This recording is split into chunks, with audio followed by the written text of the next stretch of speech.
विष्णुरूपाय नमः शिवाय शिवाय गुरवे नमः।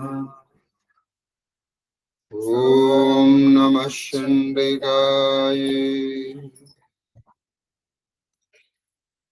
अस्ते सरदा देवी काश्मीरपुरवासिनी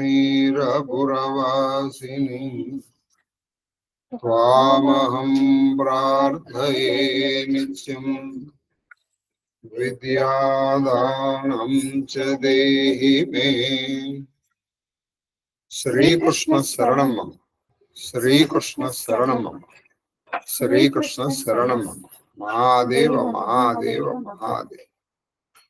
ఇష్టాగోష్ఠిగా సాగుతున్నటువంటి ప్రవచన ప్రవాహ త్రిపదగామినిలో 71వ రోజు ప్రవచనం శ్రీమద్ కాళహస్తీశ్వర మహత్యంలో ఆ సువర్ణముఖి నది పైనుంచి కిందకి ఎలా వస్తుందో మనం నేర్చుకుంటున్నాం.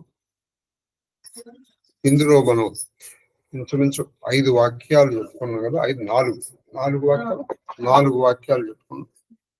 5వ వాక్యం చెప్పుకోవాలి. ఇందులో మొత్తం అంతా అయిపోయిన తర్వాత అన్ని వాక్యాలు చెప్పుకున్నాం. ఈ 5వ వాక్యం నుంచి 5వ వాక్యం ఏంటమ్మా?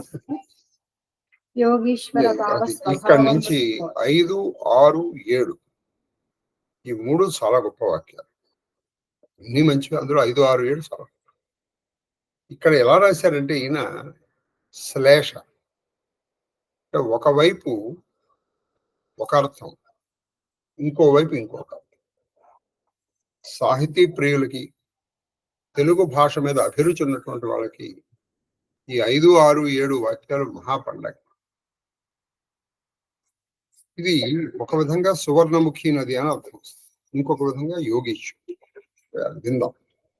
సాధ్యమైనంత వరకు ఇవాళ్లే 5, 6, 7 కూడా పూర్తి చేసే ప్రయత్నం చేద్దాం. మొత్తం అంతా చదువుకుంటే అక్కడి నుంచి మహాదేవ మహాదేవ మహాదేవ చదువు. యోగీశ్వర భావ స్వభావంబును అది యోగీశ్వర భావ స్వభావంబున పోలే.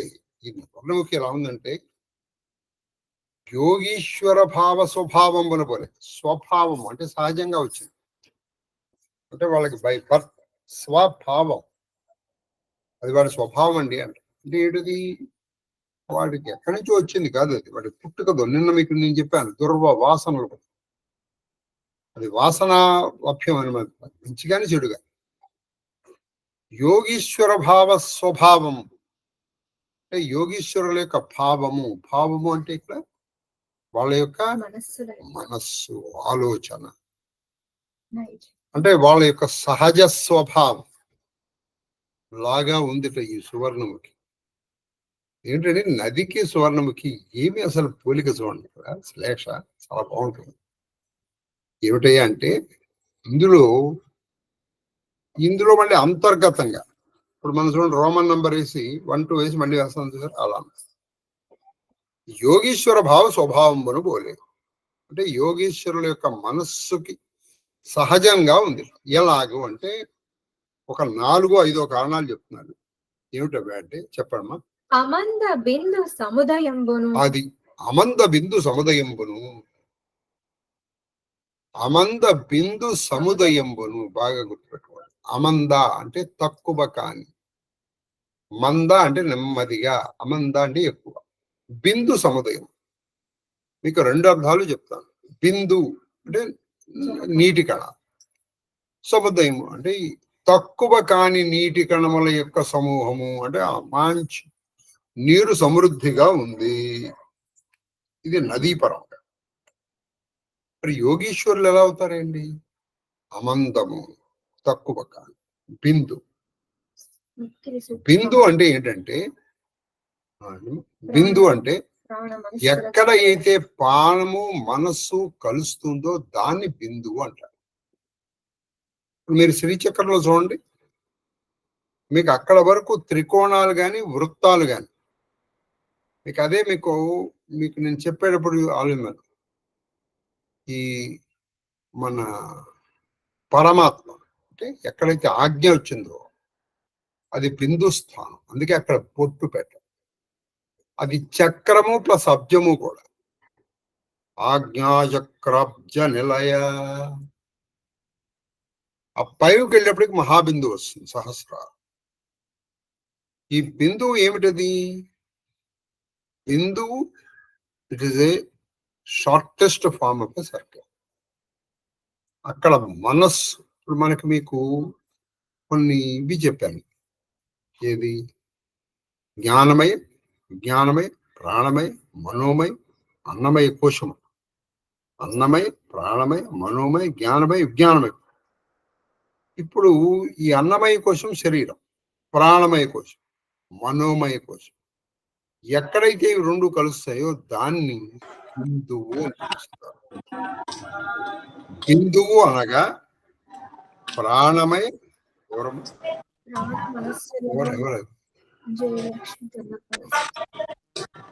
ప్రాణ మనస్సులు కలిసేటువంటి ప్రతి ఎక్కడైతే రెండు కలుస్తుంటాయో బుద్ధి. అంటే ఈ ప్రాణ మనసు కలిసే చివరి కానీ బుద్ధి అంటే అది జ్ఞానమై. అది ఎలా ఉంది? అమందముగా ఉంది, అంటే నిరంతరంగా ఉంది. ఏదో కొంచెం సేపు ఉండడం కాదు, ఎప్పుడూ అలాగే ఉంటున్నారు ఆయన. ఎవరు? ఒక యోగీశ్వరుడు. ఒక యోగీశ్వరుడు అమందముగా మనస్సు ప్రాణము కలిసి ఉన్న స్థితిలో ఉన్నాడు. అంటే తన ఉన్న స్థితి నుంచి ఆయన జారట్లేదు. ఇప్పుడు మనకి చూడండి, మనకు కూడా శాంతంగా ఉంటాం. ఎంతసేపు శాంతంగా ఉంటాడో తెలియదు. అలాగే మన కోపం ఉంటుంది, ఎంతసేపు ఉంటుందంటే మనకు కూడా తెలియదు. కానీ ఆయన ఉన్న స్థితి నుంచి దారట్లేదు, అమందముగా ఉంది. అంటే అది నిరంతరంగా ఉంది. తర్వాత ఇది మీకు లాస్ట్ చెప్తాను. ఇక్కడ 3 చెప్తున్నారు. నాద, బిందు, కళ. అందుకే 3 కరెక్ట్గా 5, 6. ఒకటి బిందువు చెప్పారు, తర్వాత నాదం చెప్తారు, తర్వాత కళలు చెప్తారు. ముందర బిందువు చెప్పారు, తర్వాత నాదము, తర్వాత కళ. ఏమిటి బిందువు, నాద, కళ? మీకు తెలియదేమో కానీ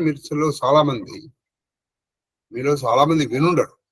బహుశా ఓ పాట ఎవరన్నా వినుంటే ఓపెన్ చేసి చెప్పండి. నిటల నయన కమల నయన తారా భువనేశ్వరి. చాలా అక్కడే పాటలు. అసలు ఆ సినిమాని మొత్తం అంతా చక్రార్చన రహస్యాలు. అయితే ఆ సినిమా పాపం ఒకటి అర్థం కాక, రెండోది ఆ హీరో మీద ఉన్నటువంటి దీంతో అందులో ఒక చక్కటి మాట ఉంది. జలజాతాసన వాసవాది సురలు నీ మాహత్యమావంతయున్ తెలియగజాలరు, నీ మహామహిమల్ ఎన్నుటకు ఇలా నీ భక్తుల సచరిత్రములే. ఓ హ్రీం హ్రీం సోజ్వల శారదా గిరిసుతా లక్ష్మీ త్రిమూర్త్యాత్మిక. అందులో 3 మహాగుణాలు అందులో చెప్తారు. నాద బిందు కళాధరి భ్రామరి జగదీశ్వరి. భ్రామరి నాదం చేస్తూ ప్రాణాయామం చేస్తారు కొంతమంది. ఆ భ్రామరి నాదం చేసేటప్పుడు ఎలా ఉంటుందంటే అది మన తుమ్మెదల్లాగా అనుకోండి. ఇప్పుడు ఆ నాదం నీలో ఉద్భవిస్తుంది. ఆ నాదం ఎక్కడ ఉద్భవిస్తుంది అంటే ప్రాణము మనస్సు కలిసిన చోట నాదం ఉద్భవిస్తుంది. ఆ నాదముల గురించి తెలుసుకోవడమే కళ. ఇదే ప్రాణం. అదే నాద బిందు కళాధరి భ్రామరి పరమేశ్వరి. పాటల్లో వినండి. మనకి ఈ పాటలు అలవాటైపోయి ఆ పాటలు అక్కడ కనీసం వీలైతే ఆ సినిమాను చూడండి, చాలా బాగుంటుంది. కాబట్టి ఇది ఏమిటంటే ప్రాణములు మనస్సు కలిసేటువంటి బిందువు అంటారు. దాన్ని బిందువు అంటే, ఇక్కడ బిందువు అంటే నీరు. కాబట్టి ఆయన ఆ బిందు స్థానంలో ఎప్పుడూ నిలబడి ఉంటారు. ఆయన యోగీశ్వర్ ఎవరు ఉండదు. నిరంతర నాద ప్రసార ఆహా, చూసారా, నిరంతర నాద ప్రసార మేదుర హృదయం మేదుర హృదయములు నిరంతరము నాదము, చూసారా, బిందు నాద కళ నిరంతరము ప్రసరించడం వల్ల ఒక నాదం. ఇప్పుడు నది ప్రవహించేటప్పుడు ఒక నాదము చేస్తూ వస్తుంది కదా, చప్పుడు రాదు. ఆ నాదర నిరంతర నాద ప్రసారం అంటే ప్రవహించడం వల్ల మేదుర హృదయములు. మేదుర అంటే మెత్తబడినటువంటి హృదయం. అంటే ఏం జరుగుతోంది, నది ప్రవహించినటువంటి ప్రదేశాల్లో నాదముతో నది ప్రవహించిన ప్రదేశాలు ఎలా దొరికినవి, మేదురముగా అంటే మెత్తగా ఉంటాయి. అంటే లోపల మట్టి మెత్తగా ఉండదండి, మెత్తగా అయిపోతుంది. మీరు అంతవరకు ఎందుకని అక్కడ లోపల ఉన్నటువంటి రాళ్ళు కూడా పెట్టుకోండి, మీరు అక్కడ ఉన్నంత వరకు అది మృదువుగా ఉంటుంది. తీసి బయటికి తీసి కొన్నాళ్ళకి అది గట్టి ఇదవుతుంది, లోపలనంత మృదుత్వం ఉండదు అక్కడ. కాబట్టి నిరంతరము నాదముతో ప్రసరించడం వల్ల అక్కడ మెత్తబడినటువంటి మట్టి లేదా మెత్తబడిన హృదయం, మెత్తబడిన నేల కలిగింది. ఇది నదీ పరంగా. మరి యోగీశ్వరుడు నిరంతరం నీలో ఒక నాదం వినిపిస్తుంది. ఆ నాదం ఎట్లా ఉంటుందంటే, ఇదే అజపా గాయత్రి అంటారు. ఇది అందరిలో వినిపిస్తుంది, ఆడ మగ కుల మత జాతి విచక్షణ. అది ఎక్కడ నుంచి వస్తుంది, మూలాధారములో ప్రారంభం. అందుకే త్యాగరాజ గీతంలో మూలాధారమందలి నాదము వినుటయే మోదము కదా మనస. ఆ నాదము నువ్వు వినగలిగావు అనుకో, ఆ నిరంతర నాదము నీలో ప్రసరించింది అనుకో, ఆ ప్రసరణ దానికి నువ్వు ఉంటున్నావు అనుకో, అప్పుడు నీ హృదయం మెత్తబడుతుంది. అప్పటి వరకు మన హృదయం ఇదిగా ఉంటుంది, మెత్తబడిన హృదయములు. మెత్తబడడం అంటే అక్కడ ఏం జరుగుతున్నప్పుడు అన్నిటి యందు సమాన దృష్టిని. అదే నాదరూప నారాయణి నామరూప విపర్చిత. ఇక్కడ మీరు చూడండి, నాదరూప ప్రపంచంలో ఏ నాదమైనా అదే, కోకిల కాకి ఏదైనా సరే ఆ నాదం ఆవిడగా తీసుకోండి. అప్పుడు మీరు ప్రతిసారి ఆవిడ గొంతు వింటున్నట్టుగా. పక్షులే కాదు, పక్షులు పశువులు మనుషులు ఏదైనా ఇప్పుడు మనం చేసేది కూడా నాదమే కదా. ఈ నాదములు అంటే శబ్దములంతా ఆవిడ చూడపలేక. అందుకే మొన్న మాహేశ్వర సూత్రాలు ఐ ఓం అరులక్ ఏవోం ఐవోచ్ ఐవర లన్ యమగణం జపై గణదశ్ జపగణదశ్ కప చట చట తై కపై కపై షసస అల్ల అనేటువంటి నాదాలేగా అవి. ఆ డమరకల నాదం నుంచి వచ్చినవేగా ఇవన్నీ. ఈ నాదమే నారాయణ. దానికి ఎలా ఉంటుంది, నామం ఉండదు, రూపం ఉండదు. నామం ఉండదు, రూపం ఉండదు. నాదానికి నామం ఏముంటుంది చెప్పండి, రూపం ఏముంటుంది నాదానికి. ఇక మనం దానికి నాదం కోసం కోకిల రాగము అని మనం ఏదో పెట్టదానికి కోకిల, కానీ చేసింది నాదమేగా. కాకి నాదము అని నాదమేగా. నాదము కామన్, దానికి ముందర నువ్వు విశేషణాలు పెడుతున్నావు. నాదం అనేది కామనిగా. అలాగే నీలో ప్రసరించేటువంటి ఆ నాదం, నాదము నిరంతరం ఆ ప్రసారం వల్ల మేదురము అంటే మెత్తబడినటువంటి హృదయం. ఇది యోగీశ్వర పరంగా అర్థం. తర్వాత మూడవది సంసార వారాకర తరణ. సంసార వారాకర తరణ కారణ కళా ప్రకాశం. చూడండి, కారణ కళా ప్రకారం. చూడండి, బిందు నాద కళాలు వచ్చేసాయి. కరెక్టే. ఇదే బిందువు నాద కళలే శ్రీచక్రార్చన. శ్రీచక్రార్చన బిందు నాద కళ, ఈ అర్చనలే శ్రీచక్రార్చన మొత్తం. ఇప్పుడు ఇది ఎలా అవుతుందంటే సంసార వారాకర. ఇప్పుడు నదిగా తీసుకుంటుంది. ఈ సంసారం అనేటువంటి సంసార దీనిలో క్రమత్వం రాశారు. సంసార వారాకరం ఈ వారాకరం అంటే ఏమిటి? సముద్రం. సంసార అంటే సమ్యక్ సారం. ఇది బాగా ప్రవహిస్తూ ప్రవహిస్తూ సంసార వారాకర తరణ తరణ. తరణ అంటే ఈ ఒడ్డు, నది పర్వతంలో ఒడ్డు. అంటే ఈ సమ్యక్ సారము, సారం అంటే ప్రసారము, ప్రవాహం. గుర్తుపెట్టుకో, ఈ సారము ప్రవహిస్తూ సంసార సార సంసారము ప్రవహిస్తూ ప్రవహిస్తూ ఎక్కడ వరకు వెళ్ళింది ఇది? వారాకరము. వారాకరము అంటే ఈ వెళ్తూ ఆ ఒడ్డును వెళ్తూ ఎక్కడికి వెళ్తోంది? తారాకరణ కారణ కారణ కళా ప్రకాశంబు అంటే సముద్రమును చేరుకోవటానికి తహతహలాడుతూ వెళ్తోంది. ఇది ఒడ్డుల్ని ఒరుసుకుంటూ ప్రవహిస్తుంది. ఒడ్డును ఒరుసుకుంటూ ప్రవహిస్తూ ప్రవహిస్తూ ఎక్కడ వరకు వెళ్తుంది? సముద్రాన్ని చేరుకోవడానికి ప్రవహిస్తూ సంసారం కళా ప్రకాశం వరం. ఈ కళ ప్రకాశం అంటే ప్రకటితం అవుతుంది.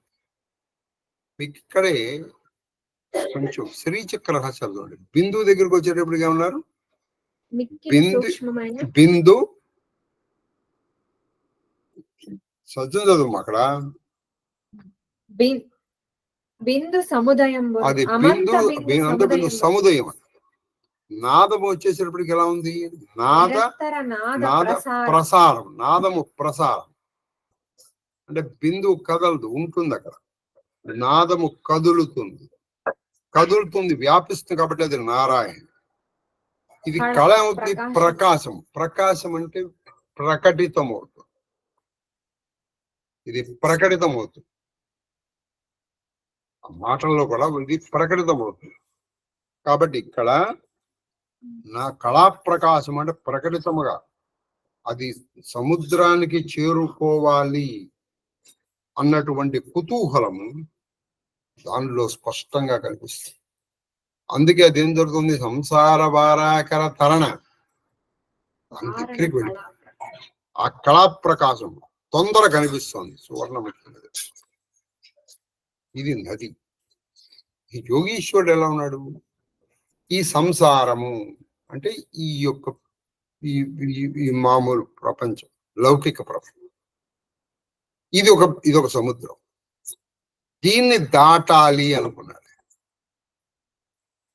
అక్కడ ఆయన అది చేరుకోవాలనుకుంది. ఇక్కడ ఈయన దాటాలి అనుకుంది. తరణ అంటే దాటడం. ఇందాక తరణం అంటే ఒడ్డు. మంచి భాష వస్తుంది. ఈ ఒక్క 5, 6, 7 కన్నా మీకు మంచి భాష వస్తుంది. ఇందాక తారణం అంటే ఒడ్డు. ఆ ఒడ్డుల్ని రాసుకుంటూ ప్రవహిస్తుంది. ఇక్కడ ఏం జరుగుతుంది? ఇప్పుడు దాటాలి. దానికి కారణం ఏమిటి? కళా ప్రకాశం. కళావతి కళామయీ కావ్యాలాప వినోదినిగో. కావ్యాలు ఇలా ఆలాపంగా చేస్తుంటే ఒక రోజుకి ఆ కళా ప్రకాశం నీలో వస్తుంది. వచ్చినటువంటి కళలతో నువ్వు ఈ సంసారాన్ని దాటగలవు. సంసారాన్ని దాటాలంటే నీలో ఈ కళలు ఎలా ఉన్నాయంటే మీకు ముఖ్యంగా 16, 12, 10. 16 ఇవి చంద్రకళ. పైనుంచి కిందకి చెప్తున్నాను. సూర్యకళ 12. ఇది మామూలు అగ్ని కళ. అది ఈ అగ్ని కళలు నీలో మన శరీరంలో మూలాధారము నుంచి స్వాధిష్టానం మధ్యలో వ్యాపించి ఉంటాయి. మణిపూరము నుంచి అనాహతం వరకు మధ్యలో మనకి సూర్య కళలు లభించు. ఆ తర్వాత మనకి విశుద్ధము నుంచి సహస్రారం వరకు అమృత కళలు 16 వ్యాపించింది. అంటే 10, 12, 16, 22 + 16, 16 + 12, 28. 28 ప్లస్ 10 38. ఈ 38కి మనకి 24 తత్వాలు మనం చెప్పుకుంటాం. మాయ, కళ, బిందు. ఈ నాద బిందు కళలు ఇవి సిరి చక్రార్జునలో 3 ఖండాలు. చక్రంలో మన కూడా 3 ఖండాలు ఉన్నాయి. అమ్మవారి మంత్రాలు కూడా 3 ఖండాలు. అంటే మనం 3 చెప్తున్నాం. మూలాధారకల బ్రహ్మ 3 గ్రంథులు. ఈ మూడిటికి ఉన్నటువంటి మనం 3 గ్రంథులు, 3 కళలు, లేదా 3 ఖండములు, లేదా ప్రథమ కూటమి, ద్వితీయ కూటం, ప్రథమ కూటం, రెండవది కామరాజ కూటం, మూడవది శక్తి కూటం. 3 కూటాలుగా విభజించారు. అలాగే శ్రీచక్రాన్ని మళ్ళీ 3. అగ్ని, సూర్య, చంద్ర మన శరీరములోనూ అంతే. కాబట్టి ఇక్కడ రేఖాత్మకంగా లేదా యంత్రాత్మకంగా లేదా ఇక్కడ పిండాత్మకంగా ఉన్న శరీరము సువర్ణముఖి నది. ఆ యోగీశ్వరుడు తనలో ఉన్న కళల్ని ఉపాసిస్తూ ఈ సంసారాన్ని దాటానికి కారణమైనటువంటి సంసారాన్ని దాటానికి కారణం ఏంటి అంటే ఈ కళారాధన, కళలు ఆరాధిస్తున్నాయి. ఇది యోగీశ్వర పరంగా. తరమ్మా తర్వాత లంఘిత అలంఘ్య విషయ లంఘిత అలంఘ్య విషయ ప్రదేశములు. ఇది ఇంకోటి నది పరంగా లంఘిత అంటే దాటగలిగిన ప్రదేశం. అలంఘిత కొన్ని దాటలేక ఏం జరుగుతుంది, అక్కడ ఈ నది కొట్టుకుని మళ్ళీ వెనక్కి వచ్చి అటు ఇటు వెళ్తుంది. విషయములు అంటే ఇక్కడ ప్రదేశములు, విషయ ప్రదేశములు అంటే అక్కడ ఉన్నటువంటి దేశాలు. కొన్ని ప్రదేశాలకి ఇలా దూకి వెళ్ళిపోతుంది. కొన్ని దూకలేక ఏం జరుగుతుంది, అటు రైట్ కో లెఫ్ట్ కో తిరుగుతుంది. ఇది నదీ పరంగా. మరి ఈయన ఇక్కడ చాలా లంఘిత అలంఘిత విషయములు. విషయములు అంటే ఇక్కడ ఏంటంటే ఇంద్రియములు. ఇంద్రియములు లంఘిత అంటే మనము జితేంద్రియములో కావాలి. నీ ఇంద్రియముల మీద నువ్వు ఇంద్రియ పటుత్వం సంపాదించు. నువ్వు కొన్ని దాటేసావు అనుకో, పూర్తిగా దాటేసావు అనుకో, నీకు ముక్తే. ఇంకా నువ్వు ఇక్కడ ఉన్నావంటే ఇంకొన్ని ఉన్నాయి, వాసనలు ఉన్నాయి. కాబట్టి ఇప్పటికే దాటేసినవి కొన్ని ఉన్నాయి, దాటవలసినవి కొన్ని ఉన్నాయి. ఉన్న విషయములు కొన్ని ఇంద్రియములు, దాటబడినవి, దాటవలసినవి, ఇంకా దాటలేనివి. లంఘిత అలంఘిత విషయ ప్రదేశము. ప్రదేశం అంటే స్థలములు కలిగి. ఇక్కడ కూడా ఇంద్రియాలు కొన్ని ఉన్నాయి. మొత్తం ఇంద్రియ జయం అయిపోయింది అనుకోండి, ఇక్కడ దీంతో సంబంధం ఉంది. అక్కడ టక్కుని వెళ్ళిపోతారు. యథేచ్ఛా వ్యాపార జీవనం. యథేచ్ఛ ఇష్టం వెళ్చినట్టు వెళ్ళిపోతుంది దానికి సువర్ణముఖి. ఆమె ఇష్టానుసారం వెళుతున్నది. జీవనము అంటే 2 అర్థాలు ఉన్నాయి. ఒకటి జీవనం అంటే నీరు, నీరు అనొక అర్థం. యథేచ్ఛగా తన నీటిని తీసుకెళ్ళిపోతుంది. ఇంకోటి ఉంది జీవనము అంటే వాయువు అని ఒక అర్థం. మనం గాలి పీలుస్తున్నాం కానీ అది మన ఇచ్ఛానుసారంగా లేదు, అది దాని ఇచ్ఛానుసారంగా. యోగీశ్వరుడు ఏం చేస్తాడంటే ప్రాణాయామ ప్రక్రియ ద్వారా ఆయన ఎంత నిడివిగా వెళ్ళదలుచుకుని అంత నిడివిగా, అంటే దాని మీద పట్టు సంపాదిస్తాడు. కొంతమంది యోగులు చూడండి, వాళ్ళు సమాధి స్థితిలోకి వెళ్ళిపోతే కొన్ని రోజులు కూడా వాళ్ళు బయటికి రారు. మనుషులు వాళ్ళకి ఏంటి, వాళ్ళు గాలి పీల్చరు వాళ్ళు. అంటే వాళ్ళు అంతసేపు వాళ్ళు నిరోధించగలిగారు. అంటే యథేచ్ఛ తన ఇచ్ఛాను ప్రకారం గాలిని, తన ప్రాణాయామం అంటే ఏంటి, ఈ గాలి ప్రసరణని, ఉచ్ఛ్వాస నిశ్వాసాలని నీ అదుపులో ఉంచుకోవడమే ప్రాణాయామం. నీ అదుపులో ఉంచుకోవడం. అది మన అదుపులో లేదు. చాలా మందికి మన అదుపులో లేదు. చాలా మందిలో దాని ఇష్టాల ప్రకారం అది వెళ్తోంది వస్తుంది. కానీ ఈయన అలా కాదు, తన అధీనంలో ఉంచుకున్నాడు దాన్ని. తన అధీనంలో ఉంచుకున్నాడు. అందుకే ఆయన యోగీశ్వరుడు.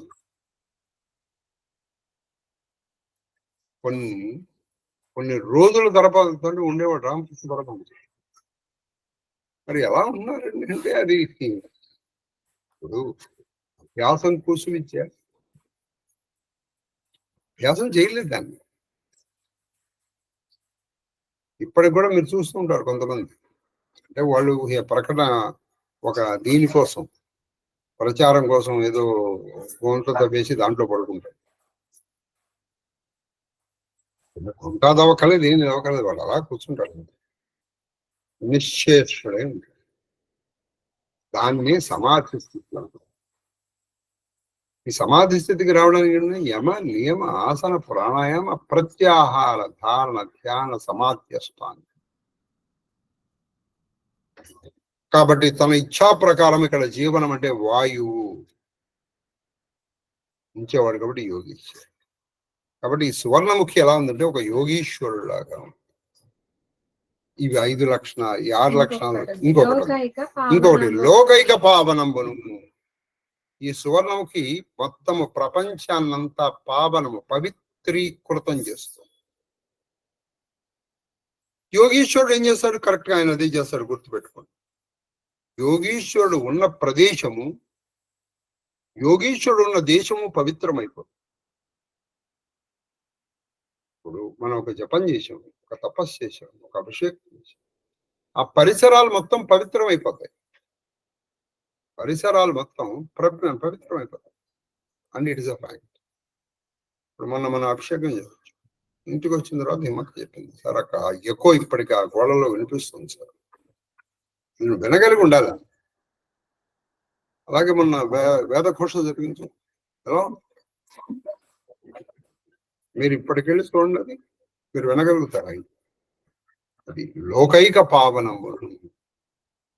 ఆయన పావనం చేస్తాడు, ఈవిడ పావనం. అది సంగతి. ఇలా సువర్ణముఖి నది యోగీశ్వరుడు లాగా. 2 అర్థమయ్యాయని నేను అనుకుంటున్నాను. ఇంకొకసారి ఇవన్నీ చెప్పుకొని 6వ దానికి వెళ్దాం. చెప్పమ్మా. యోగీశ్వర భావ స్వభావంబును బోలే. చూడండి, 1 అమంద బిందు సముదయంబును అది నిరంతర నాద ప్రసార మేదుర హృదయంబును సంసార వారాకర తరణ కారణ కళా ప్రకాశంబును లంఘితాలంఘ్య విషయ ప్రదేశంబును యథేచ్ఛా వ్యాపార జీవనంబును లోకైక పావనంబును వస్తుంది. అలాగే మీకు ఇవాళ నేను ఆఖరిలో ఆ పాట వినిపిస్తాను. ఏది? నిటలలోచన కమలనైన తారా భువనేశ్వరి. ఆ పాట మరి కనీసం ఇక్కడ వినండి, మీరు తర్వాత ఎప్పుడైనా వింటారు. చాలా బాగుంటుంది. వీలైతే అసలు ఆ సినిమా చూడండి. ఆ సినిమా ఏది ఉంటే మీ అందరికీ తెలుసు. అది సరే చెప్పము. 6వది ఏంటంటే వాసుదేవ లీలా విలాసం పోలి. విచిత్రం ఎలా ఉందంటే ఇది వాసుదేవ లీలా విలాసం, విష్ణుమూర్తి లాగా ఉంది. విష్ణుమూర్తి యొక్క లీలా ఆటలాగా ఉంది. ఏంటి సువర్ణముఖి విష్ణుమూర్తి లాగా ఉందా? ఎందుకయ్యా చెప్తున్నారు. మళ్ళీ 2 అర్థాలు ఉంటాయి ఇందులో, మీరు పట్టుకోవాలా. ఆ జీవనం చూడండి, ఒకవైపు నీరు, ఒకవైపు గాలి. ఇందాక తారణ ఒడ్డు, తర్వాత దారింద్రం. ఇవి పట్టుకుంటే మీకు అర్థం అవుతుంది. తర్వాత చెప్పండి, జాగ్రత్త వినాలి. ఇది మత్స్య కచ్చపాదులు, అది మత్స్య కచ్చపాద్య విహారములు. అది ఎలా ఉంది అంటే విష్ణుమూర్తి లాగా ఎందుకుందంటే, ఇప్పుడు నది బొయ్యలు తీసుకుందాం, అందులో అనేకమైన చేపలు ఉన్నాయి, కూర్మములు. సరే నదిలో ఉంటాయిగా. మరి విష్ణుమూర్తి మొదటి అవతారం ఏంటంటే మత్స్య అవతారమేగా, కూర్మ అవతారం. కాబట్టి ఈ విష్ణుమూర్తి అవతారాలు అక్కడ కనిపిస్తున్నాయి. మత్స్యావతారము, కూర్మావతారం అక్కడ ఉన్నట్టే. అంటే ఇక్కడ విష్ణుమూర్తి దగ్గర కచ్చపాద్య అవతారములు అన్నం. మిగతా ఆది అవతారములు మిగతా మీరు చూపించి రాముడు చూపించానంటే కొన్ని ఉన్నాయి, కొన్ని చూపించాడు, కొన్ని లక్షణాలు అయితే ఉన్నాయి. అది ఇంకోటి చెప్తా, అది వామనం కూడా. ఎలాగంటే అది నెమ్మదిగా వచ్చి విస్తరిస్తాం. అంటే వామనుడు త్రివిక్రముడిగా మారినట్టుగా తెలిసిన పరశురాముడిలాగా విజృంభించేస్తుంది. ఏది క్షత్రియులు ఆ విజృంభిస్తుంది. రామ బాణంలాగా దూసుకుని వెళ్ళిపోతుంది. శ్రీకృష్ణుడి వేణువులాగా మృదు మధురంగా మంచి నాదం చేస్తుంది. ఆ నరసింహస్వామి ఆ సింహ గర్జనలాగా ఆ కెరల అభంగ తరంగములు నాదం ఉంది. కాబట్టి ఇలా మత్స్య కచ్చపాద్య అవతారములు అక్కడ కనిపిస్తున్నాయి. అంటే ఇటు విష్ణుమూర్తి, ఇటు నది రెండు అయిపోయినాయి. తర్వాత శంఖ చక్ర అది శోభితాకారమును శంఖ చక్ర శోభితాకారమును చాలా విచిత్రం. ఏంటంటే మరి విష్ణుమూర్తి కదయ్యా, ఆయనకి 4 ఉన్నాయి కదా. మనకి నారాయణ కవచంలో మీకు నేను చెప్పాను, వాటిని తలుచుకున్నా మనకి రక్షణ వస్తుంది. ఏమిటి ఆయన ఆయుధాలు? చక్రము సుదర్శనం, మన ఇది గద కౌముది, శంఖం పాంచజన్యం, ఆయన యొక్క ఖడ్గము నందకం, ఆయన యొక్క ధనస్సు సాంగ్యం. ఇప్పుడు ఆయన దీని గురించి చెప్తారు చూడండి. ప్రళయ కాలానలాతి తీక్ష్ణ సంభ్రమ భ్రమణ నిర్వక్ర విక్రమ వక్రీకు ధనుజ చక్రమైన సుదర్శన నామ చక్రంబ మహావాయు ప్రేరితుండై హుతాసురుడు నీరశత్రునాట వల్ల భస్మీభూతంబు సేయిభంగి భగవత్ ప్రయుక్తమై మద్వైరి సైన్యంబుల దక్తంబుగా జగత్ సంహార కాల పటు ఘటిత చిటుల మహోత్పాద గర్జారవదర్శన దిశాభివర్జిత ఘన ఘనాంతర నిష్ఠూత నిష్ఠుర కోటి శతకోటి సంస్పర్శ స్ఫుర దుష్పలింగ నిర్గమాన అనర్గళ భుగ భుగాయమాన మూర్తి విస్ఫూర్తి నారాయణ కరకమలవర్తి గదాయుధోత్తమ మదీయ వైరి తండోపదండ బల భండనమన చండగతి పిండి పిండిగా కూష్మాండపైనాక యక్షరక్షోభూత క్రమములు చూర్ణములుగా కుండొక వినోదంబు సల్పం నరేంద్రమైన పంచజన్యంబ సర్వలోకజిష్ఠుండైన శ్రీకృష్ణుని నిఖిల సున్నీక సదన బదన నిశ్చోత నిశ్వాసాదర వేణు పరిపూరితంబవై ఉన్మత్త భూత ప్రేత పిశాచ విప్రగ్రహాది క్రూర దుర్గములు విద్రావణములుగా అస్మత్ పరవీర మండలములు గుండీలతో దదీమాన్య దుర్భర గర్భములు గర్భస్థార్భక నిర్భేదంబులుగా నవ్య బ్రహ్మాండ భాండ భీకరంబైన భూరినాదంబల మోదింపు అతి తీవ్ర ధారా దళిత నిశాట కోటి కఠోర కంఠ కరాళ రక్త ధారా దౌత మలీమస విశోరంబైన నందకమాశేఖరంబ జగదీశ ప్రేరితంబై మద్వేష విషమ వ్యూహముల మెండుగడి ఖండలుగా చెండి చెండాడము అని చెప్తారు.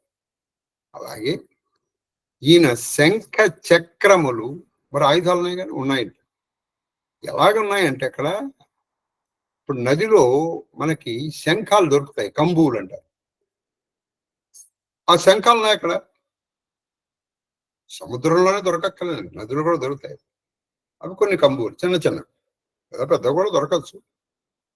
2 చక్రములు పని ఈ సువర్ణముఖి వస్తూ ఇట్లా సుళ్ళు తిరుగుతూ వచ్చింది. అది ఆ సుడి తిరగడం ఎలా ఉందంటే చక్రం లాగా, ఆ విష్ణుమూర్తి సుదర్శన చక్రం లాగా ఉంది. సరే, ఇక్కడ చక్రం అంటే చక్రో గణే చక్రవాకే చక్రో గణి చక్రవాకే చక్రం సైన్య రథాంగయో అంబసామపి చావర్తి. ఇవన్నీ చక్రానికి ఉన్న పేర్లు. రథాంగము అన్న కూడా చక్రమే. అందుకే రథాంగపాణి రక్షోభ్య. రథాంగపాణి ఆ చక్రమని పట్టుకున్నాడు కదా, మనం మహాభారతంలో చూసాం. ఆ చక్రాన్ని పట్టుకుని దాని మీదకి సుదర్శనం నావహించి భీష్ముడికి ప్రయోగించడానికి, అందుకే ఆయన పేరు రథాంగపాణి. కాబట్టి ఇవన్నీ కూడా చక్రానికి ఉన్న పేరు. ఈ సుళ్ళు తిరుగుతూ వచ్చేటప్పటికి అది సుదర్శన చక్రం లాగా ఉంది. ఇటు శంఖము చక్రము 2 ఉన్నాయి అక్కడ. కాబట్టి అది విష్ణుమూర్తి లాగానే ఉంది. 2 పర్వతోత్పాటన, అది పర్వతోత్పాటన, పాటవాటోపంబును, అది పర్వతోత్పాటన పాటవాటోపంబును. పర్వతములు అంటే పర్వత కొండలు. ఉత్పాటన అంటే ఇట్లా ఉన్మీల అంటే ఇట్లా ఎత్తేది. పాటవము, పాటవం అంటే నైపుణ్యం. పాటవ పర్వతోత్పాటన పాటవ వాటోపములు. ఆటోపం అంటే వాళ్ళ యొక్క ఉత్సాహం. పాటవము అనగా మంచి నైపుణ్యం. అంటే ఇది ఎలా చేస్తుందంటే నది ప్రవహిస్తూ వస్తూ అక్కడ దేని నుంచి అయితే ప్రవహిస్తుందో ఆ కొండల్ని అరగదీసేస్తుంది. చేస్తుందా అంటే మీకు ఇప్పుడు రెసిడ్యువల్ మౌంటైన్స్ 4 రకాలుగా ఉంటాయి మనకి. Tectonic mountains, residual mountains, fold mountains అని. రెసిడ్యువల్ మౌంటైన్స్ అంటే ఇప్పుడు అరావళి పర్వతాలు ఉన్నాయండి, అవన్నీ నాశనం అయిపోయినాయి. ఇప్పుడు ఎందుకని విభిన్న అయిపోయాయి అంటే అందులోంచి నదులు ప్రవహించడం వల్ల నెమ్మదిగా కరిగిపోతాయి, అరిగిపోతాయి. కాబట్టి ఇది పర్వతాలను అరగదీసేస్తోంది. అందులో మంచి ఉంది. ఇది నదీ పరంగా. మరి ఆయనకి మీకు తెలియంది ఏముందండి? ఆయన గోవర్ధన పర్వతాన్ని పర్వతోత్పాటన ఎలా ఎత్తేసాడ? ఒక ఏనుగు తామర తూడునెత్తుంటే ఇలా ఎత్తి. అదేంటండి, కృష్ణుడు కదా విష్ణుమూర్తి. విష్ణువుకి అభేదం అయిన వాళ్ళిద్దరు ఒకటే. ఈ పర్వతాలను ఎత్తేయడంలో పోని విష్ణువే కావాలనుకోండి, మీకు కూర్మావతారంలో ఆయన మందర పర్వతాన్ని ఎత్తి తన వీపు మీద పెట్టుకోలే. ఇంత మందర పర్వతాన్ని ఆయన ఎత్తేసి వీపు పెట్టుకోలే. గోవర్ధన పర్వతాన్ని నెత్తలే. కాబట్టి పర్వతోత్పాటన పాటవ ఆటోపం అటు విష్ణుమూర్తికి ఉంది, దీనికి ఉంది. కాబట్టి ఇది విష్ణుమూర్తి అర్థం ఒక విధం. ఆ వ్యాసదేవ లీలా విలాసం. తర్వాత వినిర్మూలిత పలాశి కలాపమును ఇక్కడి నుంచి పో. వినిర్మూలిత అంటే నిర్మూలింపబడిన ఫలాసి అంటే వృక్షములు. ఫలాసి అంటే ఫలముల యొక్క ఫలాసి వృక్షం.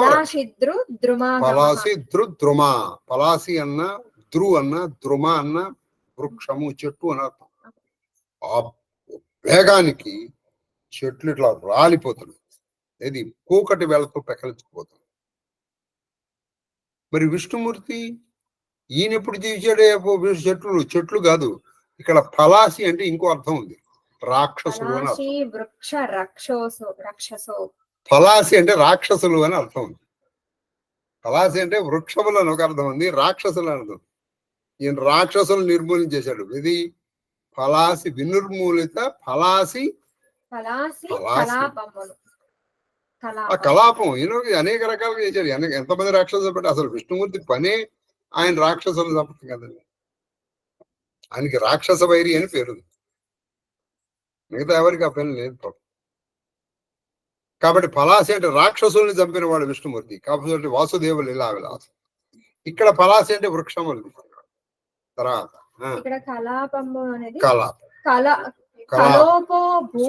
కలోపోభూషణే బర్హి తూణిరే సంహతావపి. ఇది అమరం. నెక్స్ట్ తర్వాత అపార గో రక్షణ హేతుభూతములు. ఇది ఇంకోటి వాడు అపారమైనటువంటి అంటే లెక్కలేంటి గోరక్షణం చేస్తుంది. ఏంటంటే సువర్ణముఖి గోవులు రక్షిస్తుంది. గో అంటే చాలా అర్థాలు. గో అంటే భూమి అని అర్థం ఉంది. గో అంటే సూర్యకిరణములు అని అర్థం ఉంది. గో అంటే జలచరములు అని అర్థం ఉంది. అనేకమైనటువంటి జలచరములకు ఆశ్రయమైంది సువర్ణముఖి. అది చేపలు కావచ్చు, తాబేళ్లు కావచ్చు, అనేక జలచరములు అందులో ఆశ్రయం ఇస్తుంది. వాటికి రక్షణ ఇస్తుంది కదండి, ఆశ్రయం అవుతాయి. కాబట్టి ఇది నది. మరి ఆయన మీకు తెలియనివ్వండి, గోవర్ధన పర్వతంలో ఆయన పర్వతం ఎత్తిందే గోవుల కోసం కదా. అప్పటి నుంచి కదా ఆయనకి ఆ గోవులు కామధేవులలో వచ్చి ఆయనకి గోవింద నామాన్ని ఇచ్చింది. గోవిందుడు అంటే గోవిందుడు నామం ఇప్పుడు కృష్ణావతారంలో వచ్చింది కదా ఆయనకి. ఎప్పుడూ వరాహావతారంలో వచ్చింది. గో అంటే భూమి. దంష్ట్రోద్ధృత వసుంధర. అరయగ నెల్ల లోకముల అంకిలి నొంద మహార్ణంబులో నరగ నిమగ్నమైన ధరణొద్దతి కొమ్మును నెత్తినట్టి ఆ గిరిపతి యజ్ఞి కల్పులు రుకేరు నూర్జితమేది నీ మనోహరుడు కృపావిధేయుడు సదార్థములను దాసుగావుతను.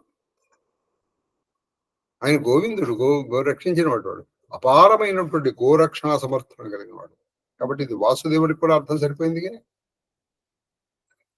ఇటు ఈ జలచరములు రక్షిస్తుంది ఈవిడ. అది సంగతి. గో అంటే సూర్యకిరణములను కూడా అర్థం. గో అంటే భూమి అని అర్థం. గో అంటే జలచరములు, జలములు గో అంటే. కాబట్టి గోవు చతుర్గకారో ప్రియ అని భగవద్గీతలో చెప్తారు. తర్వాత ఇక్కడ గో అనేదానికి గౌహు స్వర్గే, చూడండి, గో స్వర్గే భూ వాగ్బెరిషు అని చేస్తారు. తర్వాత విదళిత నరక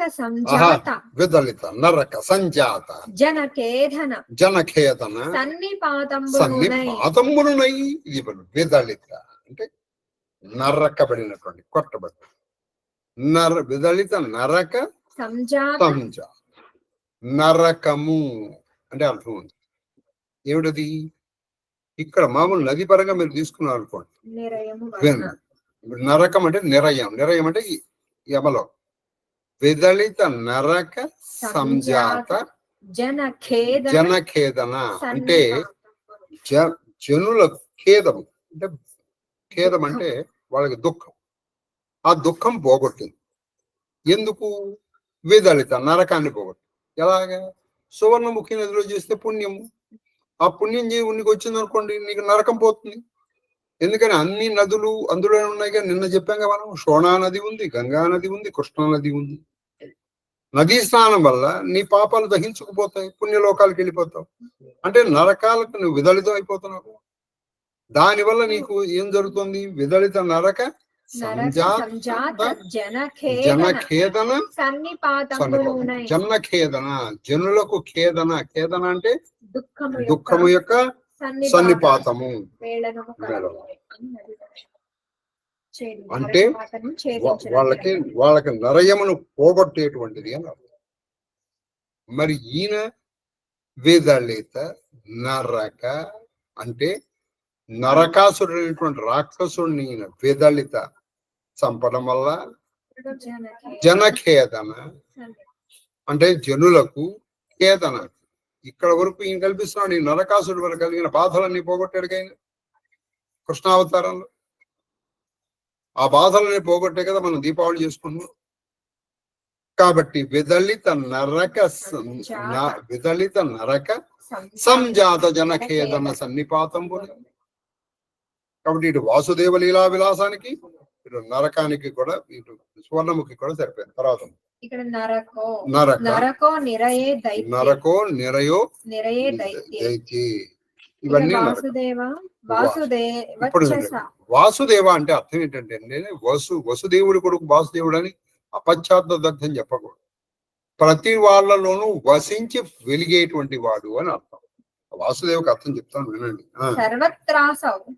సర్వత్రాసౌ సమస్త. చూడండి, సర్వత్రాసౌ అంటే అన్ని చోట్ల, అందరి యందు, అన్ని చోట్ల.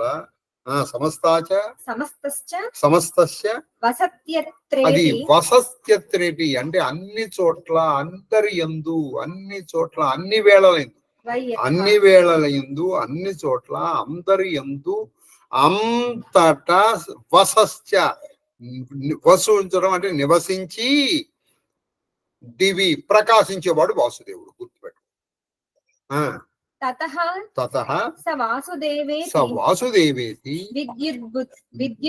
విద్యుద్భిః పరిగీయతే. అందుకే వాసుదేవాస మహాత్మా సుదుర్లభ. వాసుదేవుడు అంటే ఏంటంటే అందరిలోనూ ఉండే, అదే యోమాం పశ్యతి సర్వత్ర. ఒక వ్యక్తి కాదు, అది శక్తి. కాబట్టి వాసుదేవ లీలా విలాసంగా ఉంది సువర్ణముఖి.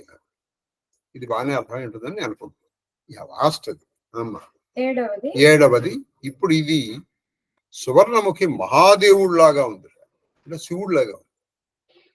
అది ఎలా ఉంది అంటే మహాదేవ విభ్రమ విహారం మహాదేవ విభ్రమ విహారమును పోలే. విభ్రమ అంటే మహాదేవుడి యొక్క విభ్రమ, ఆశ్చర్యం కలిగించేటువంటి, ఆనందం కలిగించేటువంటి విహారం, ఆయన యొక్క వైభవం లాగా ఉంది ఈ సువర్ణముఖి అనేది. ఎలాగయ్యా అంటే చెప్తున్నారు, చెప్పమ్మా. నిరవశేషీకృతార్జున, అది నిరవశేషీకృతార్జున సరసమూహం పోలే. అది నది ఎలా ఉందంటే నిరవశేష అంటే ఏ మాత్రము శేషము లేకుండా, అంటే ఏది మిగలకుండా. అర్జున, అర్జున అంటే మద్ది చెట్టు. ఆ నది ఒడ్డున ఉన్నటువంటి ఆ మద్ది చెట్లను తోషవతల పారేస్తుంది వేగాన్ని. 2 అర్జున శర సమూహంలో. శర అంటే రెల్లు అని అర్థం. రెల్లు గడ్డి. ఆ ప్రవాహ వేగానికి ఆ పైన ఉన్నటువంటి రెల్లు ఇలా తొలగింపబడుతోంది. కాబట్టి అది ఇటు మద్ది చెట్లని ఇటు రెల్లుని పోగొడుతోంది. కాబట్టి అది నిరవశేషీకృత అర్జున శర సమూహమును అని చెప్పచ్చు. మరి శివుడి పరంగా నువ్వు దీన్ని అర్థం ఎలా చెప్తావంటే, నిరవశేష కిరాతార్జునీయం జరిగినప్పుడు ఈయన అర్జునుడు ఇట్లా ఊరికి పెడుతున్నాడు. పెట్టేప్పటికి బాణం మాయమైపోతుంది. అసలు బాణం మాయమైపోతుంది. అది ఏమైపోతుందో తెలియట్లా.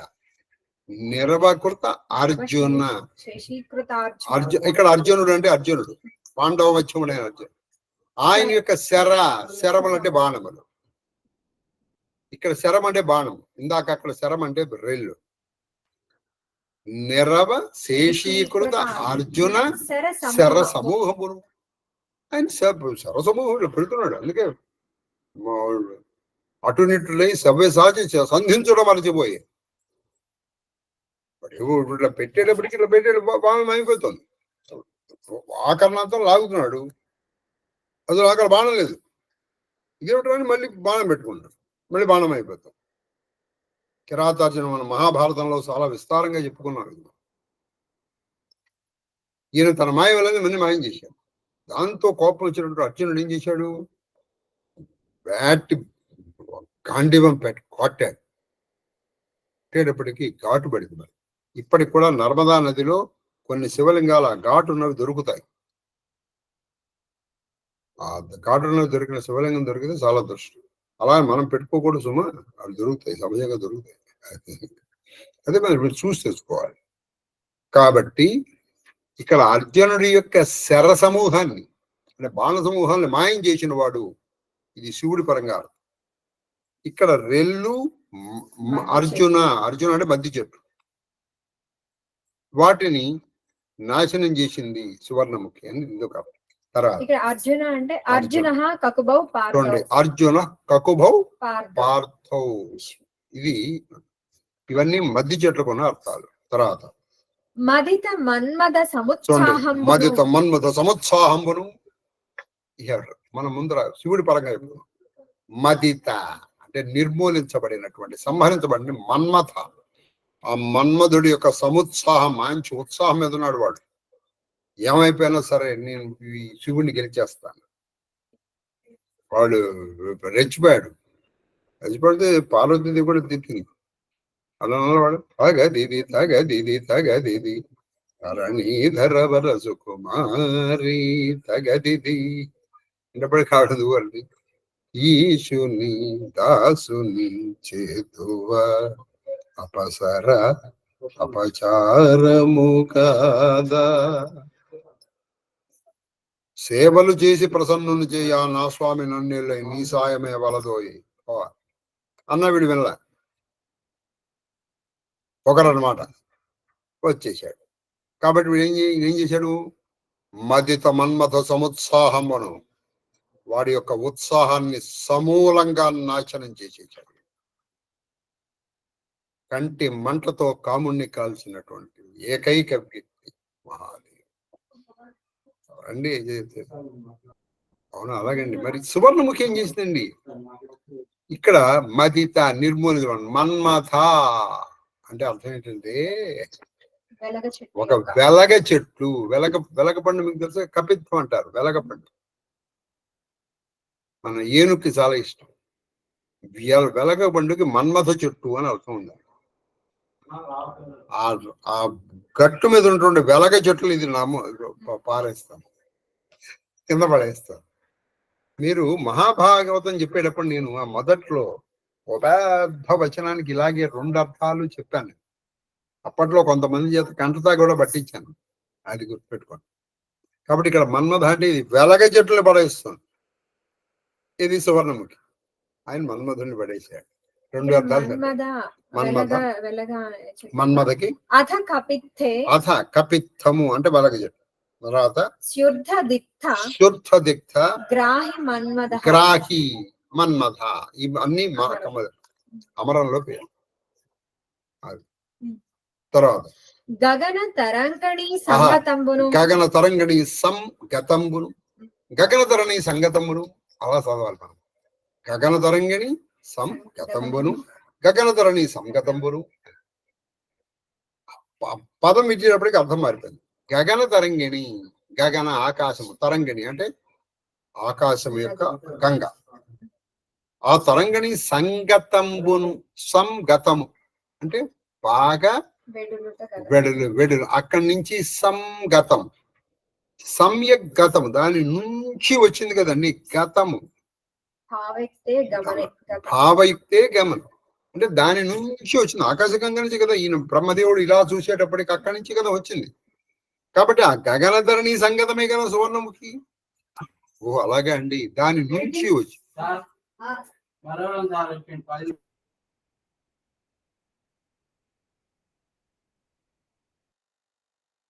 గగన తరంగిణి సమ్యకతములు అన్నాడు. రెండో అర్థం ఏంటంటే గగన తరంగిణి సంగతము అనే గంగన తరంగిణి సంగతం అండి. సంగతం అంటే ఏంటి? కలవటం. ఆకాశ గంగని తన మీద పెట్టుకున్నాడు, కలిసి ఉన్నాడు శివుడు. ఇక్కడ చూడండి, సంగతము దాని నుంచి గతము, సమ్యక్ సమగ్రముగా గతము అంటే విడుబడి. ఆకాశగంగ నుంచి సమగ్రంగా విడువబడింది సువర్ణముఖి. సంగతము అంటే కలబటం.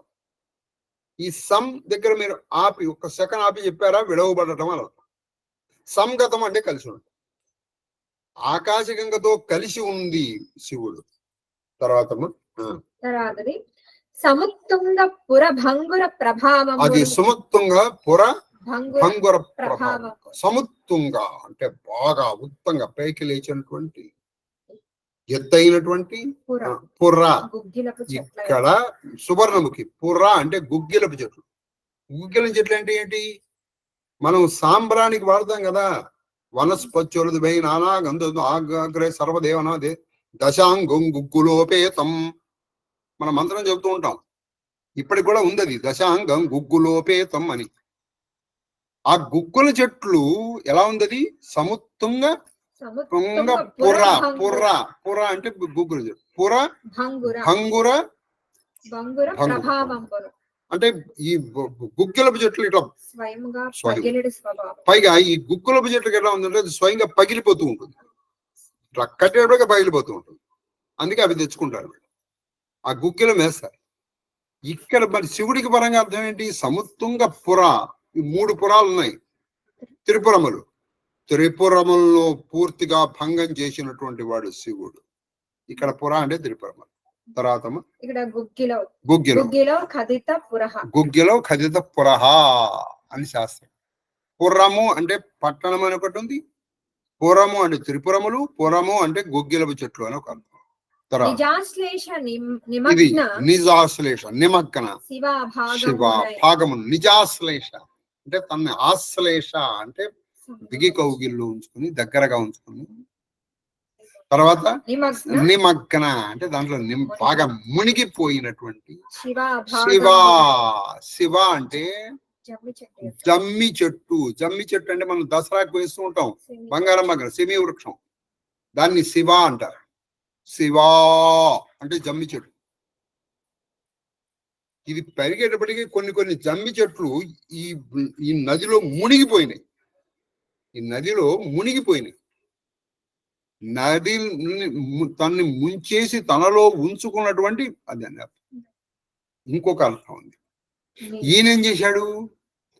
శివ అంటే పార్వతి అని అర్థం. శివ అంటే శివుడు, శివా అంటే పార్వతి. ఆ పార్వతీదేవిని సమాశ్లేష తన దగ్గర పెట్టుకుని తనలో సగాన్ని ఇచ్చేశాడు. వయా హృత్వా వామం వపురపరితృప్తేన మనస అంటారు. కాబట్టి సొహం ఇచ్చేసినటువంటి వాడు శివుడు. ఇక్కడ శివ అంటే పార్వతి, శివ అంటే జమ్మిచెట్టు. అది సంగతి. అంతే. yes. ఏడైపోయింది. ఈ విధంగా మహాదేవుని కొంచెం నేను ఇవాళ కంటిన్యూ చేస్తాను. ఒక చిన్న వ్యక్తి వచ్చాడు, నేను కలుసుకోవాల్సిన వ్యక్తి. ఒక 5 నిమిషాల్లో మళ్ళీ తిరిగి ప్రారంభం. ఆఫ్ చేయము.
మహాదేవ్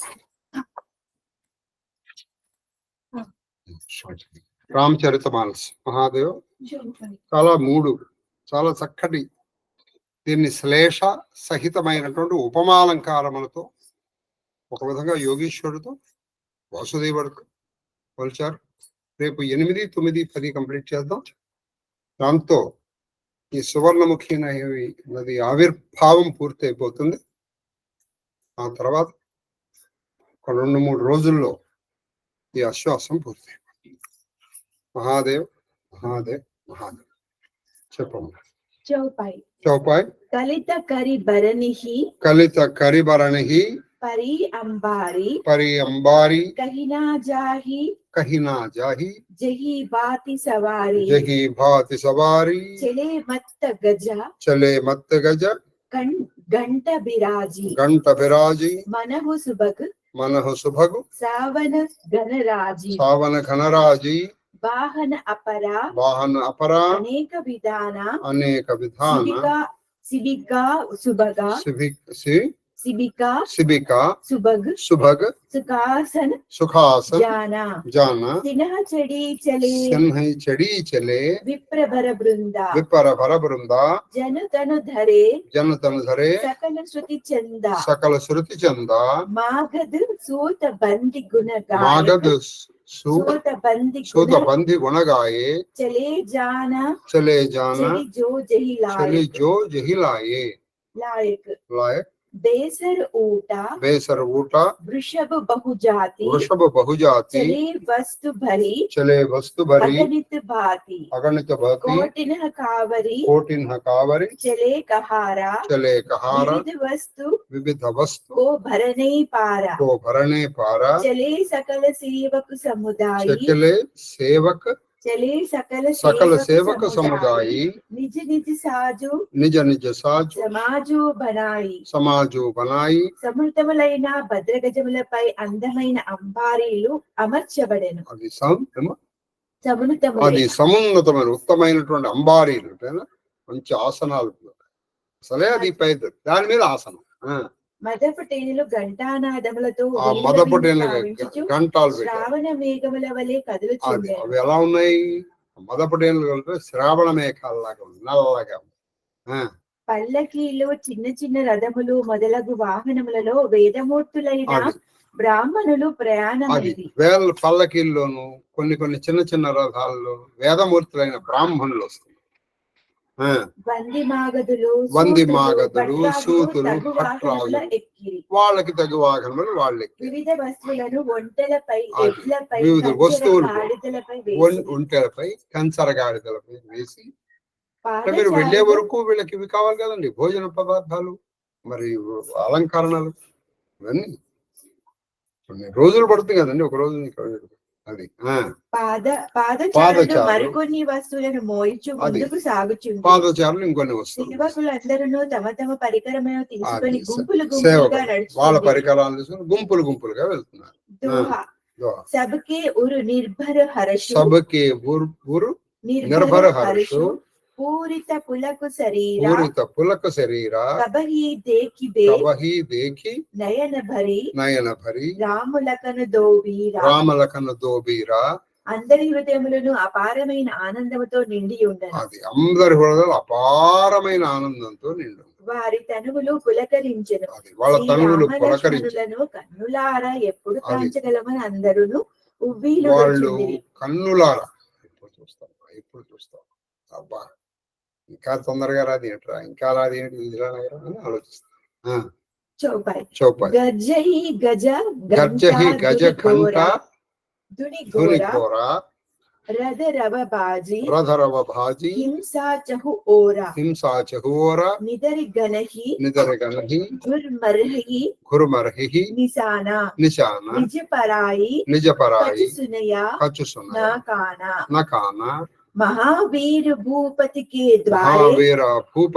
द्वारा रज होई जाई पशान पबारे चढ़ी अटार निहा देख ही नारी ये आरती मंगल तारे తారి మంగళ గావహి గీత కావహి మనోహర గీత మనోహర నాన నాన అతి ఆనందు నా జాయి బకాన అతి ఆనందన జాయి బకాన తబ సుమంత్ర దుయి తబ సుమంత్ర దుయి స్యందన సాజి దుయి చందన సాజి జ్యోతే రవి హయా జ్యోతి రభిహయ నిందక భాజి నందక భాజి దోవు రథ్ దోవు రథ రుచిర భూప పై ఆనే రుచర భూపు పై ఆనే పహి ఆనే నహి సారద్ నహి శారద పహి జాహి బకానే పహి జాగి బకాని రాज समाजु एक రాజ रथ साजा సమాజ एक रथ साजा ఏక రథ సాజ दूसरा तेज पुंज अति దూసరా ब्राजा తేజ పుంజ అతి బ్రాజా అతి భ్రాజ ఏనుగుల గీంకారములు వాటి గంటారవములు అది రథచక్రముల ఏనుగుల సవ్వడులు, కీంకారములు వాటి కంఠారములు రథచక్రముల సవ్వడి గుర్రముల సకిలింపులు, గుర్రముల సకిలింపు నగారాల మ్రోతలు, నగారాగాలములు ఇవన్నీయును మేఘగర్జనలకు ఇవన్నీ మేఘగర్జనలాగా కూడా మించిపోయాయి. మేఘగర్జనలు కూడా మించిపోయింది. ఒకరి మాటలు మరి ఒకరికి అది వినబడకుండా అసలు ఒకళ్ళ మాటలు ఒకళ్ళకి వినవట్ల పెళ్లిలో అలాగే ఉంటుందండి కొంచెం. దశరథ మహారాజు భవనం ముందర ఇసుక వేస్తే అది రాలినంతగా దశరథ జనులు మహానుభావుడు. గుమికూడి ఉండిరి. జనాలు ఎంతమంది ఉంటే ఇసుక వేసే కూడా కిందకి రాట్లా. అంటే అసలు ఇసుక మనుషుల మీదే పడుతుంది అనమాట. స్త్రీలు అట్టాలికల స్త్రీలు. పై నుండి హారతి పల్లెములను చీబూని అట్టాలికలు అంటే ఆ పైన ఉన్నటువంటి ఒక అరుగు హారతి పళ్ళాలు పట్టుకుని ఊరేగింపునకి ఎదురు అది. చూచుచుండి. అంటే ఆ ఊరేగింపు వస్తే వాళ్ళు హారతి ఇచ్చి పంపిస్తారు. మరియు వారు మనోజ్ఞముగా పాటలు వాళ్ళు పాడుచుండిరి. మనోజ్ఞంగా పాటలు పాడుతారు. వారి ఆనందమునకు అవధి లేకుండెను. ఆనందం అసలు అవధి అంటే హద్దు లేకుండా ఉంది. దశరథునకు మిక్కిలి అంతరంగికుడైన సుమంతుడు దశరథుడికి ఆంతరంగికుడు అంటే వేగములో చాలా సూర్య రథాశ్వరములను కూడా మించునట్టి అది. గురములను ఉంచి ఆయన ఏం చేసే అంతరంగం ఎందుకంటే సుమంత్రుడు ఆయన సూర్య రథములను అశ్వముల కంటే కూడా చాలా వేగంగా వెళ్ళినప్పుడు కూర్చి రెండు రథములను అది సిద్ధపరిచారు. 2 రథాలను ఆ సిద్ధపరిచారు. చిన్న రథములను రాజు కడకు అది. తీసుకొని ఆ వచ్చారు. 2 రథాలని రాజు దగ్గరికి దశరథ మహారాజు దగ్గరికి తీసుకొచ్చారు. ఆ రథముల యొక్క అందచందములు అది ఆ వర్ణనాతీతములు. రథాలు చాలా బాగుంది. ఒక రథములో రాజుగారి ఒక రథంలో సంభారములు రాజుగారి ఉంచబడెను. సంభారములు ఉన్నాయి. మరి ఒక ఒక రథములో రథములో తేజపుంజమై శోభయామానముగా తేజస్సు. ఉండెను. రెండో రథం తేజపుంజంగా రథమే చాలా శోభిస్తుంది. దుహ దోహ తెహి రథ రుచిర వశిష్ఠకహు తెహి రుచిర్ తెహి రథ రథ రుచిర రుచిర వశిష్ఠకహు వశిష్ఠకహు హర్షి చెడాయి నరేషు హర్ష చడాయి నరేషు ఆపు చెడెవు ఆపు చెడవు చందన సుమిరి చందన సుబరి హర గుర హరగుర గౌరి గణేశు. గౌరి గణేషు. ఈ సుందర రథముపై రాజు తమ కుల గురువైన వశిష్ఠుని హర్షముతో ఆసీనుని చేశారు. చూసారా ముందర గురువు గారిని కూర్చోబెట్టాడు. తన కుల గురువు అయినటువంటి ఆ సుందరం గురుగారు మీరు ఆ వెనకాల దాని మీద చక్రం మీద రండి అనలేదు.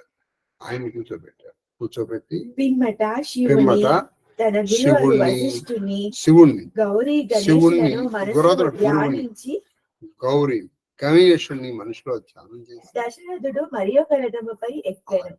ఆయన ఎక్కబోయే ముందర వాళ్ళని ధ్యానం చేసిన వాళ్ళు వీళ్ళు. అంటే మనం ఎక్కడికన్నా బయటికి వెళ్తున్నాం అనుకోండి, మార్గబంధు నమశివాయ మార్గబంధూశ్వరుడు అని ఒక ఆయన ఉన్నాడు తమిళనాడు. అత్తసజ్జ ధనుర్బాణకరం వృషభవాహనం అన్నపూర్ణ సమాసృష్టం పతిషట్ రుద్రమాశ్రయ అని. ఈయన పతి అంటే రుద్రం. ఈ మంత్రం చదువుకుని వెళ్తే మార్గంలో ఏ ప్రమాదము మనకి జరగదు. అత్త సద్య ధనుర్బాణకరం వృషభ వాహనం అన్నపూర్ణ సమాశ్లిష్టం పతిషట్ రుద్రమాశ్రయే అంటారు. అలా శివుణ్ణి ధ్యానం చేశాడు. ఆ తర్వాత ఏం చేశారు, గురువు గారిని ధ్యానం చేసుకున్నాడు. గర్భంలో ఉన్నాడు, నమస్కారం పెట్టుకున్నాడు. ఆ తర్వాత గౌరీ గణపతి. అందుకే యశివో నామ రూపాభ్యాం యాదేవి సర్వమంగళ తయో సం స్మరణాత్ పుంసం సర్వతో జయమంగళం అని అప్పుడు ఆయన తన రథాన్ని ఎక్కారు. ఎవరు? దశరథ మహారాజు గారు. చెప్పమ్మా, ఇంకో 3 చెప్పాలి. సహిత వశిష్ట సోహా నృప కైసే సంఘ పురందర సురగురు సంఘ పురంధర జైసే కరీ కులరీతి వేద విధిరావు దేకి సభహి देखी सब ही सब भांति बनाओ सब भांति बनाओ सुमिर रामो सुमिर राम गुरु आयस पाई गुरु आयस पाई चले महीपति चले महीपति शंख बजाई शंख बजाई हर्ष विबुध विलोकी अम्मा?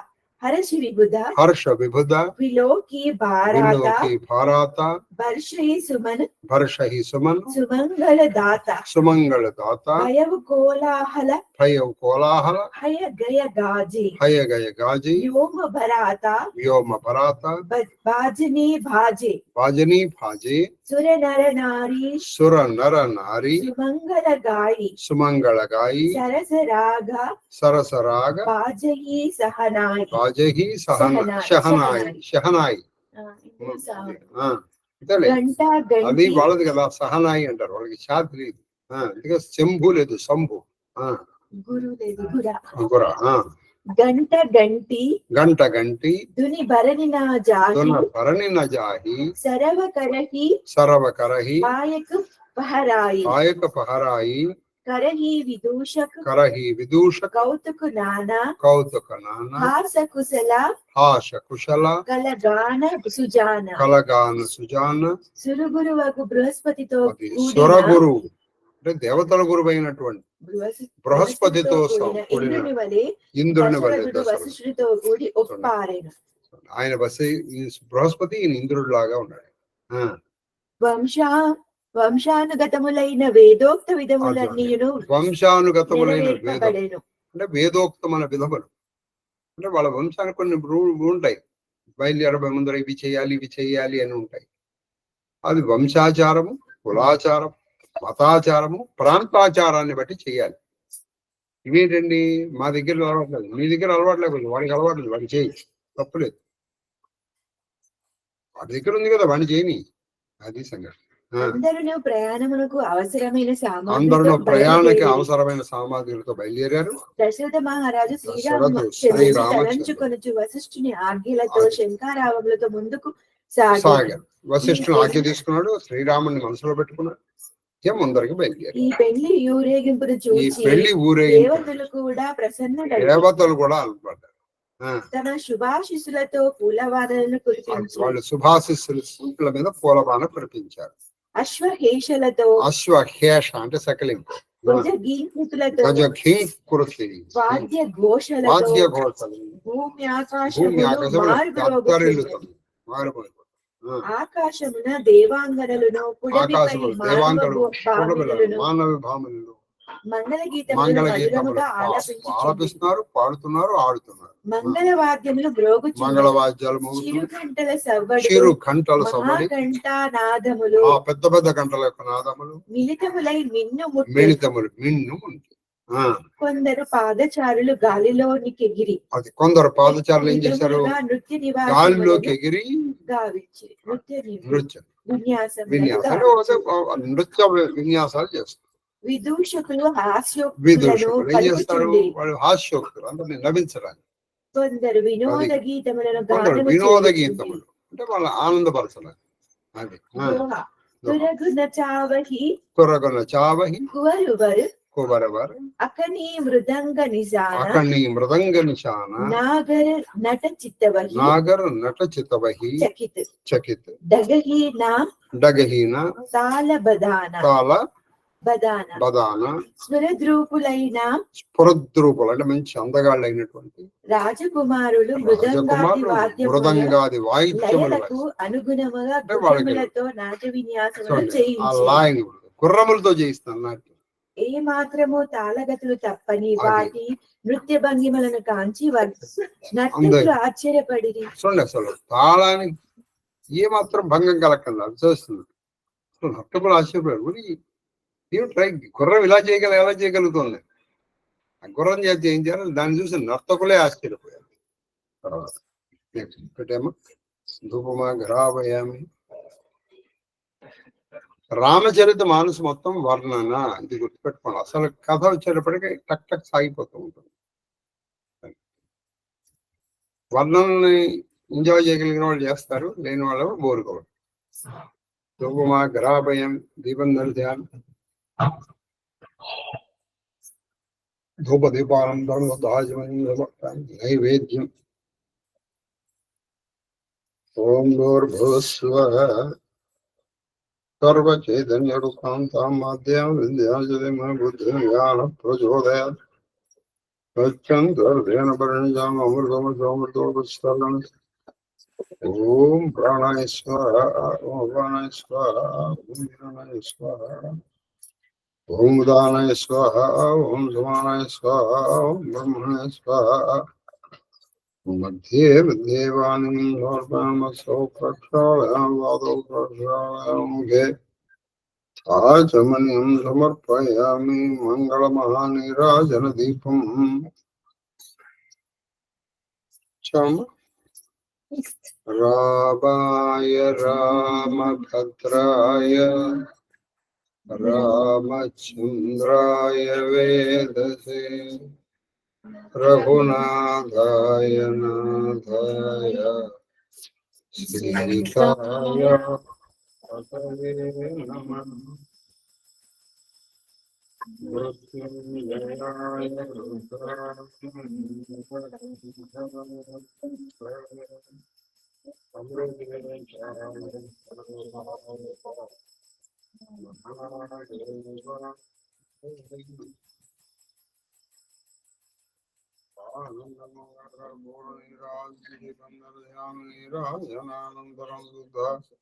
आचमनीयं समर्पयामि नमस्करोमि हर नमः पार्वतीपतये हर हर महादेव हर. आदि गृहस्थशेखरुडवैन निनु भवतापन क्षुदा वेदनजे निज तपकुतुप वेलगनुंगनगल्गे ब्रह्म विद्योदन भिक्षनादुहृदयं वनडि पात्रमुनंदु पेटवे आदरमुपग पुनरयाजित वृत्ति सुखिन्तु निश्वर. चामरं बीजामे स्वस्ति प्रजाभ्यः परिपालयन्तां न्याय्येन मार्गेण महिं महिषाः गोब्राह्मणेभ्यः शुभमस्तु नित्यं लोकाः समस्ताः सुखिनो भवन्तु.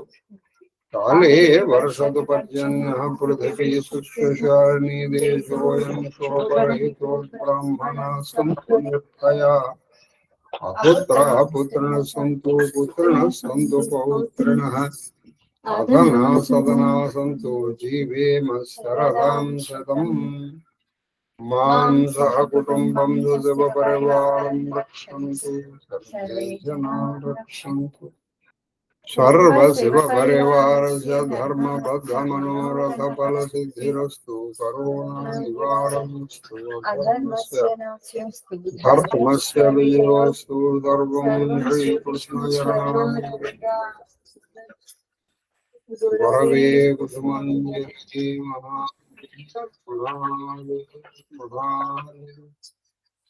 महादेव.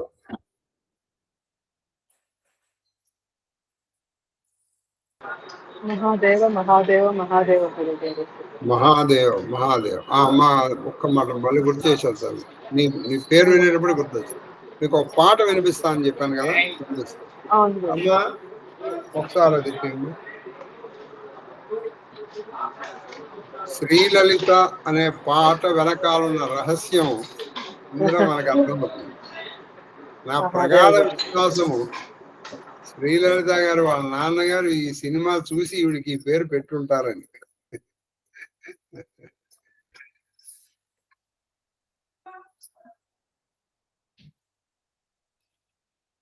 అందరికి వినపడుతున్నానని నేను అనుకుంటున్నాను. మ్యాక్సిమం సౌండ్ పెట్టమ్మా.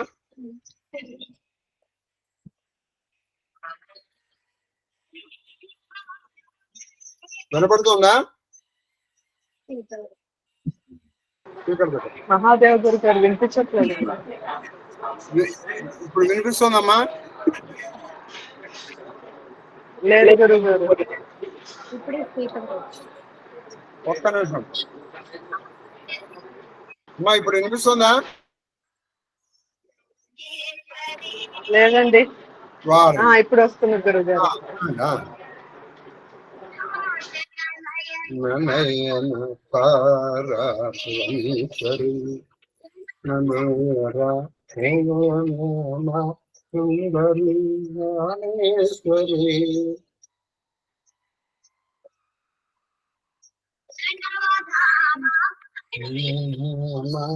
సుందరి కామేశ్వరి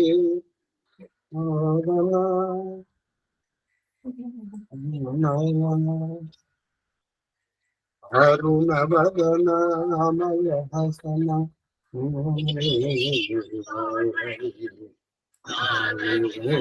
అది నాద బిందు కళా బిందు కళాధరి భ్రామరి రమేశ్వరి బిందు కళాధరి బిందు కళాధరి భువనేశ్వరి జలజాదాసవాదులు సంకల్పమాంతరు నీ మహామహిమల్ భక్తుల సచరితములే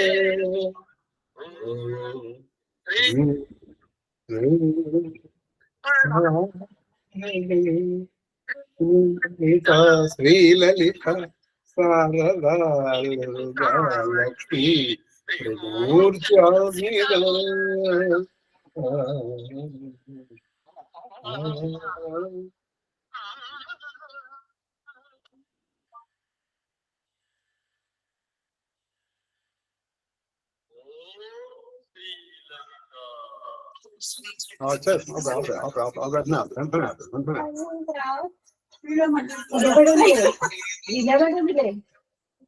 మహాదేవ అది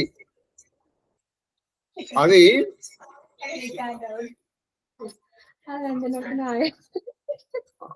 చారిటీ ఇప్పుడు ఆ పాటలు వస్తుంది. విన్నారా అందరూ? వినపడిందా? మహాదేవ్ గారు విన్నాం. అది మొత్తం అందులో ఈ శ్రీచక్ర రహస్యాలు కొన్ని ఉన్నాయి ఆ పాటల్లోను వాటిలోను. ఆ లాస్ట్ లో చూసారా? జలజాతాసన వాసవాదులును నీ సంకల్పమావంతయున్ తెలియంజాలరు నీ మహామహిమల్యన్న ఇలా ఈ భక్తుల సచరిత్రములే. ఓం హ్రీం శ్రీం పరాశక్తి శ్రీలలిత గిరిసుత లక్ష్మీ త్రిమూర్త్యాత్మిక. వాళ్ళ కంబైన్స్ పేరు శ్రీలలిత. ఇవాళకి అందరూ ఈ పెళ్లి కానీ ఇంకోటి కానీ మంగళహారతి ఇవ్వాల్సి శ్రీలలిత శివజ్యోతి అని తగులుకుంటారు. కానీ అందులో అది ఎందులోనో ఎవరికి తెలియదు. ఆ శ్రీలలిత అనేటువంటిది ఈ విజయ ప్రొడక్షన్స్ లాగా ఇది ఒక ప్రొడక్షన్స్ పేరు పాటలు. అది ఎప్పుడన్నా అవసరం ఉంటే ఆ సినిమా చూడండి, చాలా బాగుంటుంది. మహాదేవ మహాదేవ మహాదేవ మహాదేవ్ మహాదేవ శ్రీలలిత మహాదేవ మహాదేవ మహాదేవ గురుగారు. మహాదేవ మహాదేవ మహాదేవ అనే కేక్ ఇంతకు అది రహస్యం అనే సినిమా పేరు చెప్పలేదు సార్, రహస్యంగా ఉంటారు. నువ్వు ఆ సినిమా పేరు ఇప్పుడు 3 సార్లు చెప్పావు, మళ్ళీ నన్ను అడుగుతావు. అదేదో ఉంది ఎలా నన్ను రా అంటే నిన్ను ఎప్పుడు నేను రా అన్నాను రా, అసలు రా అంటే నీకేం రా, నన్ను రా అంటావురా, నన్ను రా అంటావురా అని 10 సార్లు. అలాగే ఆ సినిమా పేరు ఇప్పుడు నాకు 3 సార్లు చెప్పిన చెప్పలేదు అంటావు. మీరు చెప్పలేదని నేను ఉంచాను. అదే రహస్యం.